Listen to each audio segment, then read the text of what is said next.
बोले 125 साल बाद बुद्ध के अवशेष भारत लाए गए, उनके लिए ये एंटीक पीस थे, हमारे लिए सब कुछ। दिल्ली में एग्जीबिशन का उद्घाटन किया। जी हाँ दोस्तों, प्रधानमंत्री नरेंद्र मोदी ने महात्मा बुद्ध से जुड़े अवशेषों की भारत वापसी पर कहा कि इन अवशेषों को अपने बीच पाकर हम धन्य हैं। 125 साल के इंतजार के बाद भारत की विरासत लौटी है। अवशेषों का भारत से बाहर जाना फिर वापस आना एक बड़ा सबक है। गुलामी के काल में इन्हें भारत से छीना गया था। जो लोग इसे लेकर गए थे उनके ये केवल एंटिक थे, इसलिए उन्होंने अंतर्राष्ट्रीय बाजार में नीलाम करने की भी कोशिश की। अब भारत ने तय किया है कि हम इनकी नीलामी नहीं होने देंगे। हम गोदरेज समूह का आभार व्यक्त करते हैं, उनके सहयोग से ये मुमकिन हो सका है कि ये अवशेष बुद्ध की भूमि पर वापस आए। चलिए दोस्तों, जान लेते हैं अगली बड़ी खबर। पाकिस्तान में 7 इमरान खान समर्थकों को आजीवन कारावास। यूट्यूबर, जर्नलिस्ट और आर्मी अफसर भी शामिल। पूर्व प्रधानमंत्री की गिरफ्तारी के बाद ऑनलाइन हिंसा भड़काई थी। दरअसल दोस्तों, पाकिस्तान की एक अदालत ने पूर्व प्रधानमंत्री इमरान खान के समर्थक माने जाने वाले 7 लोगों को आजीवन कारावास की सजा सुनाई है। यह मामला इमरान खान की गिरफ्तारी के बाद 2023 में हुए हिंसक प्रदर्शनों से जुड़ा हुआ है। दरअसल दोस्तों, समाचार एजेंसी पीटीआई के अनुसार 7 पर राज्य संस्थानों के खिलाफ डिजिटल आतंकवाद में शामिल होने का मुकदमा चलाया गया।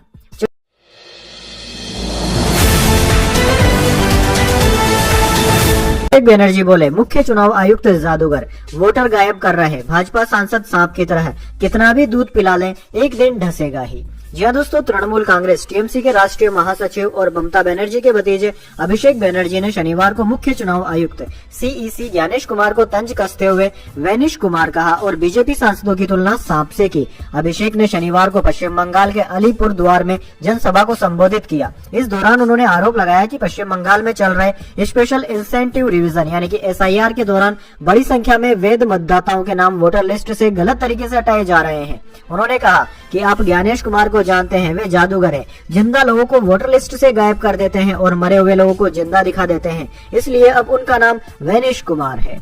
चलिए दोस्तों, जान लेते हैं अगली खबर। डोनाल्ड ट्रंप का बड़ा दावा, अमेरिका ने वेनेजुएला के राष्ट्रपति और उनकी पत्नी को लिया कब्जे में। दोस्तों, वेनेजुएला की राजधानी काराकास में अमेरिका ने हवाई हमला कर दिया। अमेरिका ने वेनेजुएला के बड़े सैन्य ठिकानों और 4 शहरों को निशाना बनाया था। इस दौरान काराकास के अलावा मिरंडा, अरगुआ और ला गुइडा शहर में बम गिराए गए। देश के राष्ट्रपति निकोलस मादुरो ने इन हमलों की निंदा करते हुए इन्हें आक्रामक बताया था। अब इस मामले में अमेरिकी राष्ट्रपति डोनाल्ड ट्रंप की प्रतिक्रिया भी सामने आई है। डोनाल्ड ट्रंप ने सोशल मीडिया प्लेटफॉर्म ट्रूथ पर पोस्ट शेयर करते हुए इस हमले की पुष्टि की। साथ ही डोनाल्ड ट्रंप ने यह भी दावा किया है कि अमेरिकी सेना ने राष्ट्रपति निकोलस मादुरो और उनकी पत्नी को कब्जे में ले लिया है। चलिए दोस्तों, जान लेते हैं अगली खबर। जी राम जी योजना को लेकर मुखर हुई कांग्रेस, 10 जनवरी से शुरू करेगी मनरेगा बचाओ संग्राम, बताया गरीबों के हक की लड़ाई।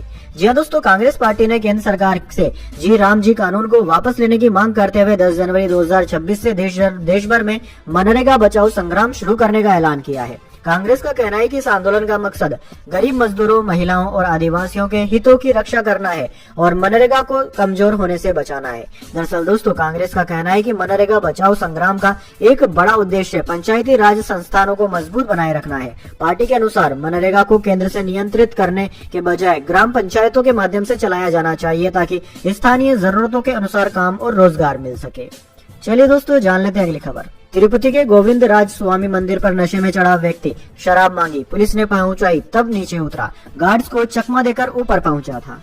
जी हाँ दोस्तों, आंध्र प्रदेश के तिरुपति में शुक्रवार देर रात गोविंद राज स्वामी मंदिर के ऊपर एक व्यक्ति चढ़ गया और हंगामा किया। व्यक्ति ने कहा कि उसे 1 क्वार्टर शराब की बोतल चाहिए, तभी वह नीचे उतरेगा। व्यक्ति की पहचान तेलंगाना के निजामाबाद जिला निवासी कुट्टाणी तिरुपति के रूप में हुई है। उसकी उम्र 45 वर्ष है। वो सिक्योरिटी गार्ड को चकमा देकर मंदिर में घुस गया था। पुलिस ने बताया कि उसे शराब देने के बाद नीचे उतारा गया और तिरुपति ईस्ट पुलिस स्टेशन ले जाया गया। चलिए दोस्तों, जान लेते हैं अगली खबर। पाकिस्तान ने चीन को संघर्ष रुकवाने का क्रेडिट दिया। चीन ने 4 दिन पहले कहा था, हमने भारत और पाकिस्तान टकराव में मध्यस्थता की। जी हाँ दोस्तों, पाकिस्तान ने चीन के ऑपरेशन सिंदूर के दौरान मध्यस्थता के दावे का समर्थन किया है।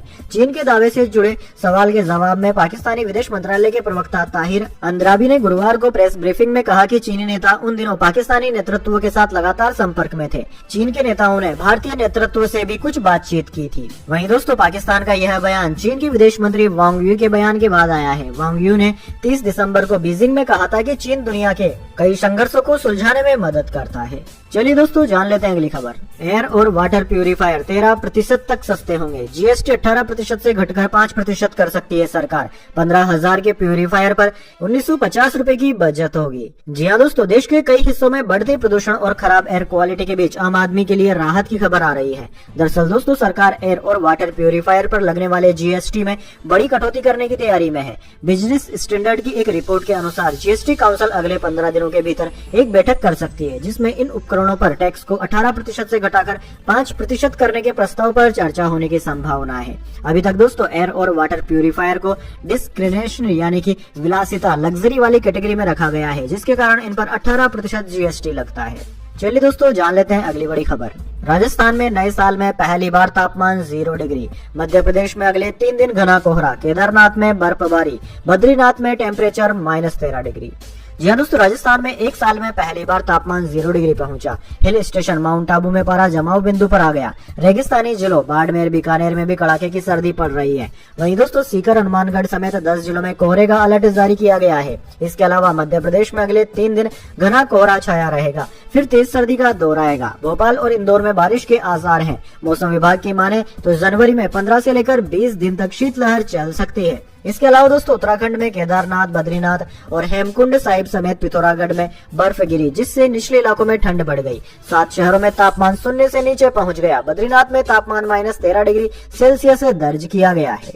चलिए दोस्तों, जान लेते हैं अगली खबर। भाजपा बोली अजीत पवार अपने गिरेबान में झांके। डिप्टी सीएम का जवाब, जो सिंचाई घोटाले के आरोप लगाते थे उनके साथ सत्ता में हूँ। जी हाँ दोस्तों, महाराष्ट्र में निकाय चुनाव के बीच महायुति गठबंधन एनडीए में आपसी झगड़े शुरू हो गए हैं। महाराष्ट्र सरकार में डिप्टी सीएम अजित पवार ने शुक्रवार को पिंपरी चिंचवड में प्रेस कॉन्फ्रेंस के दौरान कहा कि जिन लोगों ने कभी मुझ पर 70,000 करोड़ के सिंचाई घोटाले जैसे आरोप लगाए थे, वही लोग आज मेरे साथ सत्ता में हैं। फिर आरोप लगाने से कोई व्यक्ति दोषी नहीं हो जाता जब तक अदालत में अपराध साबित न हो जाए। अजित पवार भाजपा नेता मुरलीधर मोहेल के बयान पर बोल रहे थे। मोहेल ने कहा था कि एनसीपी ऐसे उम्मीदवारों को टिकट क्यों दे रही है जिन पर आपराधिक मामले दर्ज है। चलिए दोस्तों, जान लेते हैं अगली खबर। इस हफ्ते चांदी महंगी हुई, सोने के दाम कम हुए। सोना 3,174 रुपए गिरकर 1.35 लाख पर आया। चांदी 6,443 रुपए बढ़कर 2.35 लाख रुपए प्रति किलोग्राम पर आई। दोस्तों इस सप्ताह सोने के दामों में गिरावट रही है। सोना 3,174 रुपए गिरकर 1,34,782 रुपए प्रति 10 ग्राम पर आ गया। इससे पहले ये बीते हफ्ते यानी कि 26 दिसंबर को 1,37,956 रुपए प्रति 10 ग्राम पर था। वहीं दोस्तों दूसरी ओर चांदी की बात करें तो वही चांदी बीते सप्ताह बढ़त के साथ बंद हुई। चांदी 2,28,107 रुपए प्रति किलोग्राम से बढ़कर 2,34,550 रुपए प्रति किलोग्राम पर पहुंच गई है। यानी कि दोस्तों इसकी कीमत में कुल मिलाकर 6,443 रुपए प्रति किलोग्राम की बढ़ोतरी हुई है। चलिए दोस्तों जान लेते हैं अगली खबर। पहले आओ पहले पाओ, 4 लाख रुपए में घर आपका। डीडीए ने शुरू की फ्लैट की डिलीवरी। जी हाँ दोस्तों, दिल्ली में घर खरीदने की प्लानिंग कर रहे लोगों के लिए साल 2026 की शुरुआत एक बड़ी राहत लेकर आई है। दरअसल दोस्तों दिल्ली विकास प्राधिकरण यानी कि डीडीए ने ईस्ट दिल्ली के कंकरडुमा इलाके में अपनी नई towering Heights housing scheme 2026 launch कर दी है। इस स्कीम के तहत 2 BHK रेडी टू मूव के करीब पहुंच चुके फ्लैट्स पहले आओ पहले पाओ यानी कि FCFS आधार पर ऑफर किए जा रहे हैं। डीडीए की यह योजना खास तौर पर उन लोगों को ध्यान में रखकर लाई गई है जो लंबे समय से ईस्ट दिल्ली में सरकारी आवास की तलाश कर रहे थे। चलिए दोस्तों जान लेते हैं अगली खबर। स्विगी जोमेटो डिलीवरी बॉयज को भी मिलेगा बीमा। रजिस्ट्रेशन के लिए 90 दिन का काम करना जरूरी। सोशल सिक्योरिटी के ड्राफ्ट रूल्स हुए जारी। जी हाँ दोस्तों, देश भर के लाखों डिलीवरी बॉयज कैब ड्राइवर्स को अब हेल्थ इंश्योरेंस, लाइफ इंश्योरेंस और एक्सीडेंट कवर जैसी सुविधाएं मिलेगी। केंद्र सरकार ने सोशल सिक्योरिटी कोड 2020 के तहत नए ड्राफ्ट नियमों को नोटिफाई कर दिया है। फिलहाल सरकार ने ड्राफ्ट रूल्स पर फीडबैक मांगा है, जिसके बाद इसे फाइनल कर लागू कर दिया जाएगा। हाल ही में हुई हड़ताल के बाद सरकार ने ये कदम उठाया है। इससे पहले जोमेटो, स्विगी जैसी कंपनियों ने भी न्यू ईयर जैसे मौकों पर पीक आवर्स में हर ऑर्डर पर 120 रुपए से लेकर 150 रुपए देने का वादा किया था। चलिए दोस्तों जान लेते हैं अगली खबर। चीन में एआई ने बिना लक्षण वाला पैनक्रियाज कैंसर पहचाना। इसी से गई थी एप्पल सीईओ स्टीव जॉब्स की जान। 90% मरीज 5 साल भी नहीं जी पाते। जी हाँ दोस्तों, चीन में 57 साल के मजदूर क्यू सीजून डायबिटीज की जांच कराकर लौट रहे थे। 3 दिन बाद उन्हें हॉस्पिटल से एक डॉक्टर ने फोन किया। उन्होंने सीजून को दोबारा आने को कहा। सीजून घबरा गए। उन्हें तभी किसी अनहोनी का अंदेशा हुआ। वह सही थे। जांच में उन्हें पैनक्रियाज के कैंसर का पता चला। लेकिन अच्छी खबर यह थी कि यह कैंसर बहुत शुरुआती अवस्था में पकड़ में आ गया। दरअसल दोस्तों हॉस्पिटल एआई की मदद से बीमारियों की पहचान की टेस्टिंग कर रहा था। डॉक्टरों ने तुरंत ऑपरेशन कर ट्यूमर निकाल दिया। एआई टूल की वजह से तुरंत इसका पता चल पाया। चीन ऐसा करने वाला लगभग दुनिया का का पहला देश है। चलिए दोस्तों जान लेते हैं अगली बड़ी खबर। नए साल पर शिरडी के साईं बाबा मंदिर में 23 करोड़ से ज्यादा का चढ़ावा आया। भक्तों ने सोना चांदी हीरे भी किए दान। जी हाँ दोस्तों, शिरडी में नए साल के मौके पर लगभग 23.29 करोड़ रुपए का चढ़ावा आया। इसमें विदेशी करेंसी, सोना चांदी और हीरा सब कुछ भक्तों ने दान दिया। यह जानकारी संस्थान के मुख्य कार्यकारी अधिकारी गोरक्ष गाडिलकर ने दी है। चलिए दोस्तों जान लेते हैं अगली बड़ी खबर। न्यूजीलैंड सीरीज के लिए भारतीय वनडे टीम का हुआ ऐलान। गिल कप्तान श्रेयस और सिराज की हुई वापसी। बुमराह हार्दिक को रेस्ट। पहला मैच 11 जनवरी को। जी हाँ दोस्तों, न्यूजीलैंड के खिलाफ वनडे सीरीज के लिए भारतीय क्रिकेट टीम का ऐलान कर दिया गया है। शनिवार को जारी टीम में कप्तान शुभमन गिल, उप कप्तान श्रेयस अय्यर, तेज गेंदबाज मोहम्मद सिराज की वापसी हुई है। उधर दोस्तों श्रेयस अय्यर बीसीसीआई की मेडिकल टीम से फिटनेस क्लियरेंस मिलने के बाद ही खेल सकेंगे। वहीं दोस्तों विकेटकीपर बल्लेबाज ऋषभ पंत ने अपनी जगह बरकरार रखी है, जबकि ईशान किशन को मौका नहीं मिला। पेसर जसप्रीत बुमराह और ऑलराउंडर हार्दिक पांड्या को वर्कलोड मैनेजमेंट के तहत आराम दिया गया है। वनडे सीरीज का पहला मुकाबला 11 जनवरी को बड़ौदा में खेला जाएगा। चलिए दोस्तों जान लेते हैं अगली खबर। जल्दी अहलावत नहीं करेंगे अक्षय खन्ना का रोल। दृश्यम 3 के डायरेक्टर ने दिया बड़ा अपडेट। जी हाँ दोस्तों, बॉलीवुड एक्टर अक्षय खन्ना फिल्म दृश्यम 3 से बाहर हो चुके हैं, जिसके बाद इस फिल्म से जयदीप अहलावत जुड़ गए हैं। कई रिपोर्ट्स ऐसी ही थी कि जयदीप अहलावत फिल्म में अक्षय खन्ना की जगह लेंगे और वही किरदार निभाएंगे। हालांकि डायरेक्टर अभिषेक पाठक ने हाल ही में इन दावों पर सफाई दी है। दोस्तों आपको बता दें, अक्षय खन्ना के फिल्म दृश्यम छोड़ने के बाद डायरेक्टर अभिषेक पाठक ने कहा था कि अजय देवगन ने यह मामला पूरी तरह से मुझ पर छोड़ दिया और यह मेरे, अक्षय और प्रोडक्शन के बीच का मसला है। चलिए दोस्तों जान लेते हैं इसके बाद अगली बड़ी खबर। लेकिन उससे पहले मेरी आपसे छोटी सी रिक्वेस्ट है, अगर दोस्तों आपको भी हमारी न्यूज पसंद आई है तो इसे एक छोटा सा लाइक जरूर दे दीजिए, और अगर आपको पसंद नहीं आई तो बेशक आप डिसलाइक भी कर सकते हैं। लेकिन दोस्तों लाइक और डिसलाइक जरूर कीजिए, क्योंकि दोस्तों यही हमारी मेहनत का फल होता है और इसी से हमें पता चलता है कि आपको हमारी वीडियोस पसंद आ रही है या नहीं। चलिए दोस्तों जान लेते हैं इसके बाद अगली बड़ी खबर। BYD दुनिया में सबसे ज्यादा ईवी बेचने वाली कंपनी बनी। 2025 में 22.5 लाख इलेक्ट्रिक कारें बेची, टेस्ला को पीछे छोड़ा। जी हाँ दोस्तों, चीनी कंपनी BYD ने बिक्री के मामले में टेस्ला को पीछे छोड़ दिया है। BYD की साल 2025 में बैटरी से चलने वाली कारों की बिक्री लगभग 28% बढ़कर 22.5 लाख से अधिक हो गई है। वहीं एलोन मस्क की कंपनी टेस्ला ने 2025 में कुल 16.4 करोड़ इलेक्ट्रिक वाहन बेचे, जो 2024 के मुकाबले 9% कम है। वहीं दोस्तों टेस्ला की बिक्री में लगातार दूसरे साल गिरावट आई है। टेस्ला की घटती बिक्री के पीछे दो मुख्य कारण है। पहला, एलोन मस्क की दक्षिणपंथी राजनीति और उनके बयानों को लेकर ग्राहकों में नाराजगी। इसे कस्टमर रिवोल्ट यानी कि ग्राहकों का विद्रोह कहा जा रहा है। दूसरा कारण है चीन और दूसरे विदेशी बाजारों में BYD जैसी कंपनियों से मिल रही कड़ी टक्कर है, जो टेस्ला से कम कीमत पर अच्छे मॉडल्स ऑफर कर रही है। चलिए दोस्तों जान लेते हैं अगली खबर। बांग्लादेशी क्रिकेटर मुस्तफिजुर KKR से बाहर हुए। BCCI के निर्देश के बाद शाहरुख खान की टीम ने निकाला। बांग्लादेश में हिंदुओं पर हमलों के कारण विरोध था। जी हाँ दोस्तों, कोलकाता नाइट राइडर्स यानी कि KKR ने बांग्लादेशी क्रिकेटर मुस्तफिजुर रहमान को टीम से बाहर कर दिया है। बांग्लादेश में अल्पसंख्यक हिंदुओं पर हो रही हिंसा के बीच उन्हें टीम से हटाने की मांग उठ रही थी। इसके बाद BCCI ने शाहरुख खान की IPL टीम KKR को मुस्तफिजुर रहमान को हटाने का निर्देश दिया था, जिसके बाद यह फैसला लिया गया। वहीं दोस्तों KKR ने ट्वीट किया कि BCCI के निर्देश के बाद सभी जरूरी प्रक्रियाओं और आपसी परामर्श के बाद मुस्तफिजुर को टीम से बाहर कर दिया गया है। IPL नियमों के अनुसार BCCI ने KKR को एक रिप्लेसमेंट खिलाड़ी लेने की अनुमति दी है। इससे जुड़ी आगे की जानकारी समय आने पर साझा की जाएगी। चलिए दोस्तों जान लेते हैं अगली खबर।